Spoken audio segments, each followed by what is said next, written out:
Doctor छमिया लोमड़ी। दोस्तों, यह बात है अफ्रीका के कांगो जंगल की है। कांगो जंगल में सैकड़ों छोटे छोटे गांव थे। उसी जंगल में एक छोटा सा टाउन था जिसका नाम था जुम्बा। जुम्बा में कोई इंसान नहीं रहते थे, बल्कि जुम्बा एक जानवरों से संपन्न गांव था। आसपास के सभी गांवों में जुम्बा सबसे प्रसिद्ध गांव था। इसका कारण यह था कि जुम्बा में हॉस्पिटल, स्कूल और खेल का एक मैदान भी था। इसीलिए जुम्बा के लोग आसपास के गांवों से ज्यादा पढ़े लिखे होते थे। दूर दराज से सभी जंगली बच्चे पढ़ने के लिए यहीं पर आते थे। अगर किसी को कोई बीमारी हो जाती तो इलाज के लिए सीधे छमिया ताई के पास आते। इसीलिए जुम्बा गांव का दूर दूर तक बोलबाला था। छमिया ताई एक बूढ़ी लोमड़ी है जो सभी मरीजों का इलाज 5 रुपए में करती है। छमिया यहाँ की एकमात्र डॉक्टर है। दरअसल छमिया चाहती थी कि उसका बेटा भी गांव का डॉक्टर बने, लेकिन वह पढ़ाई करके कहीं शहर में जाकर बस गया।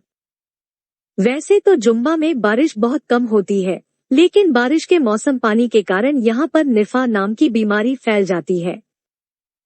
निफा बीमारी यहाँ के जानवरों के लिए एक महामारी से कम नहीं थी। अब की बार निफा का प्रकोप कुछ ज्यादा ही था।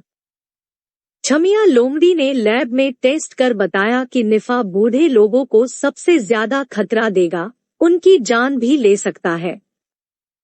छमिया ने गांव के सरपंच भालू से बात कर सभी जगह इस तरह के पोस्टर लगवा दिए। बीमारी से बचना तो घर में ही रहना, अगर जीवन को है बचाना तो 2-4 सप्ताह मत नहाना। जानवर लापरवाही करते गए और निफा बीमारी और अधिक फैलती गई। मरीजों का इलाज करते करते छमिया ताई को भी निफा हो गया। छमिया ताई ने मरीज की तरह बिस्तर पकड़ लिया।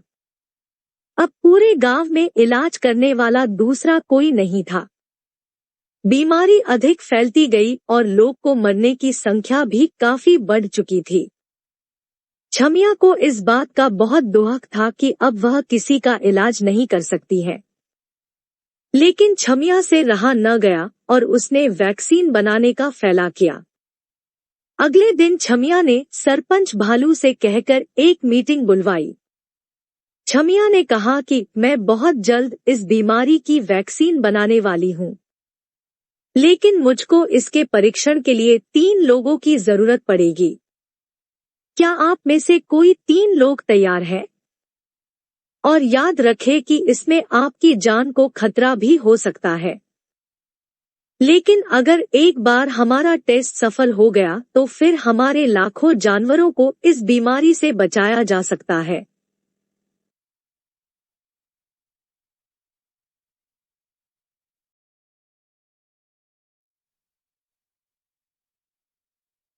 सभी जानवर एक दूसरे का मुंह देखने लगे और कोई राजी नहीं हुआ। छमिया को बुरा लगा, लेकिन उसने ठान लिया कि वह लोगों को इस तरह मरने नहीं देगी। छमिया ने तय किया कि सबसे पहले वह खुद पर ही इस वैक्सीन को आजमाएगी। छमिया गुप्त तरीके से 5 दिनों तक जंगल में घूमती रही और जड़ी बूटियों को इकट्ठी करती रही।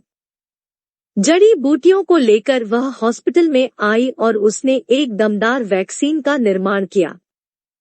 दरअसल दमदार को लेने के बाद कोई भी जानवर 4 घंटों के लिए गहरी नींद में सो जाता है।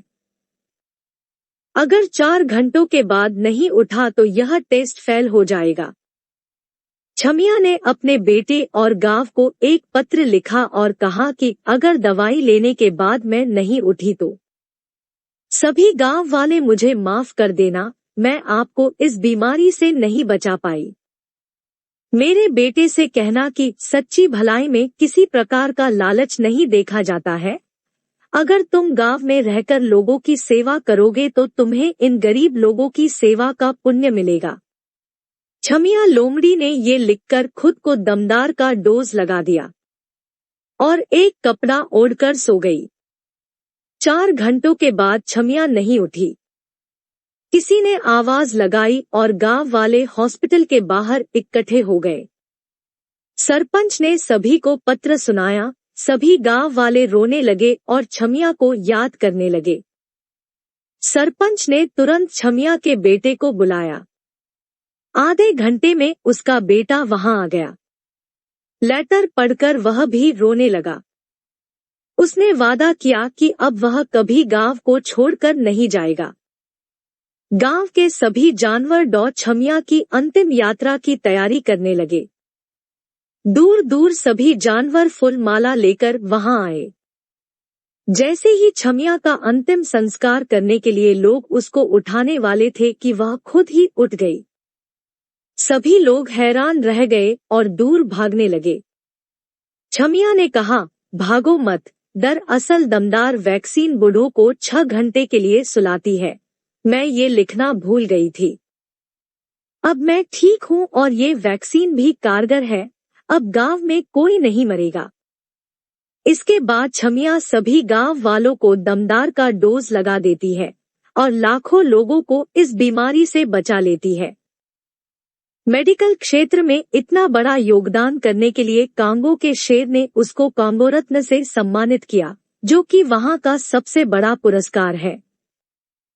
कहानी का नैतिक तकदीर भी उनका साथ देती है, जो स्वयं कभी हार नहीं मानते।